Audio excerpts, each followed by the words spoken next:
नमस्कार मित्रांनो, स्वागत आहे तुमचं माझ्या चॅनलमध्ये पूजाच कट्टा. तर आज मी जात होते हिंद दी चादर या कार्यक्रमाला पाहण्यासाठी. नांदेडमध्ये 2026 या रोजी हा कार्यक्रम इथं आयोजित करण्यात आला आहे.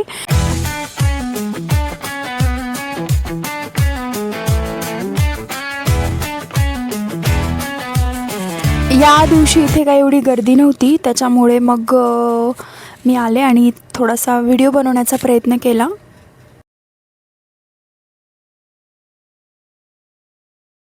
तर मी इथं आले आणि इथं विजिट करण्यासाठी गेले. आज काय एवढी गर्दी नाही आहे आणि बॅकग्राऊंड म्युझिक असल्यामुळे मला रिअल व्हॉईस जरा म्यूट करावा लागला. तर इथे काय एवढी गर्दी नव्हती, त्याच्यामुळे मग मी व्हिडिओ वगैरे बनवण्याचा प्रयत्न केलेला आहे.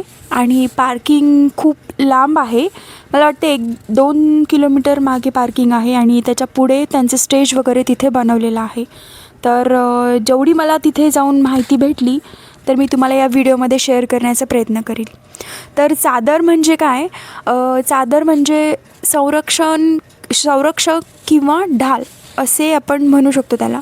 मुघल सम्राट औरंगजेबच्या काळामध्ये जेव्हा काश्मीरी पंडितांवर सक्तीने म्हणजे जोर जबरदस्तीने धर्मांतर करण्याची वेळ आली होती, तेव्हा त्यांचे जे तेग बहादूर यांनी त्यांच्या धार्मिक स्वातंत्र्यासाठी स्वतःच्या प्राणाचे बलिदान दिले होते त्या ठिकाणी.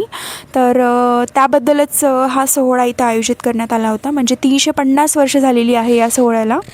तर हे बलिदान वगैरे घडून तर मी तिथं गेल्याच्यानंतर जे मी हिस्ट्री त्यांची वाचली, म्हणजे त्यांनी एका साईडला कसं घडलेलं आहे, काय घडलेलं आहे, ते सगळ्या गोष्टी तिथं त्यांनी लावलेल्या होत्या.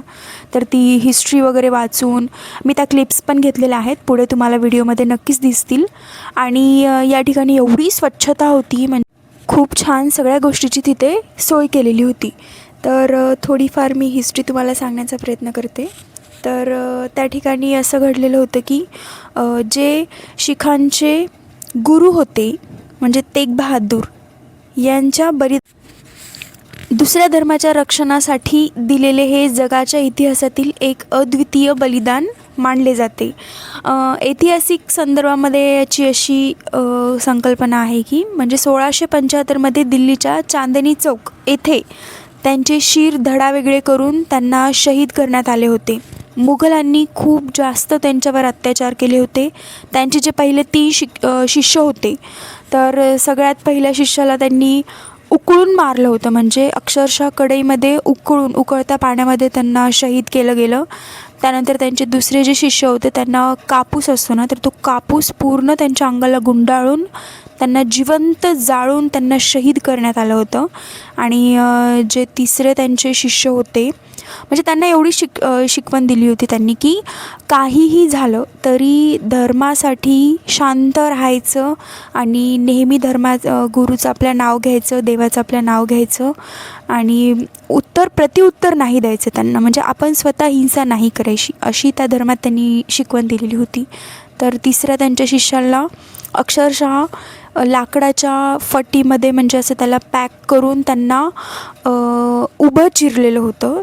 अक्षरशः जे तिथं म्हणजे त्यांनी ते पोस्टर्स वगैरे लावलेले होते, ते दृश्यच पाहून असं अंगावर काटा येत होता. तर त्या काळी एवढं म्हणजे त्यांनी बलिदान दिलं आणि एवढ्या सगळ्या गोष्टी घडल्या. तर ते दिवस 350 वर्ष झाले त्याला. तर हेच त्याचं हिंद दी चादर म्हणून हा एवढा मोठा सोहळा इथे आयोजित करण्यात आला होता. तर त्या ठिकाणी ज्या ठिकाणी ही घटना घडली तिथे आज भव्य गुरुद्वारा म्हणजे सीख गंज साहिब उभा केलेला आहे. तर त्यांचे बालपणातील नाव होते त्यागमल असे नाव होते त्या गुरूंचे. तर करतारपूरच्या युद्धात दाखवलेल्या पराक्रमामुळे त्यांचे वडील गुरु हरगोबिंद साहेबजी यांनी त्यांना तेग बहादूर असे नाव दिले होते. म्हणजे कारण ते तलवारीचे धनी होते, म्हणजे त्यांना तलवार खूप निपुणपणे चालवता येत होती. तर 350वा शहीदी समागम म्हणजे काय की सध्या जानेवारी 2026मध्ये त्यांच्या बलिदानाला 350 वर्ष पूर्ण झाली, म्हणून नांदेडमध्ये महाराष्ट्र शासनातर्फे हा सोहळा इथे आयोजित करण्यात आला होता.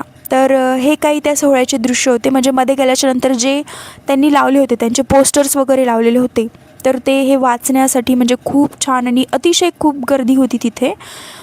तर एक एक पोस्टर पाहताना खरंच हे पहा आता जे आता दिसते ते पोस्टर अक्षरशः कढईमध्ये त्यांना टाकून उकळलं गेलं होतं.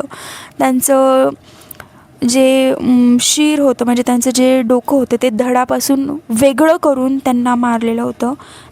आणि त्यांचे जे धड होतं ते भर चौकामध्ये टाकण्यात आलं होतं. कारण औरंगजेबचं कसं होतं की लोकांच्या मनामध्ये त्याच्याबद्दल भीती निर्माण व्हावी, त्याच्यामुळे त्यांनी काय केलं होतं ते धड त्यांचं चौकामध्ये टाकलं होतं. पण त्यांच्या 2 शिष्यांनी त्यांचा एक शिष्य होता जो की तिथेच काय म्हणतो आपण त्याला व्यापारी शिष्यांनी त्यांचं धड त्यांच्या मूळ गावाला नेलं आणि स्वतःच्या घरामध्ये त्यांनी त्यांचं पवित्र धड ठेवून त्या घराला जाळून अग्निदहन केलं आणि तिथे एक गुरुद्वारा त्यांनी उभा केला आणि त्यांचं जे डोकं होतं ते त्यांच्या मूळ गावी नेऊन तिथे त्यांचं जे मी तुम्हाला पहिलं सांगितलं होतं गुरुद्वारा शीसगंज साहिबा उभा केलेला आहे.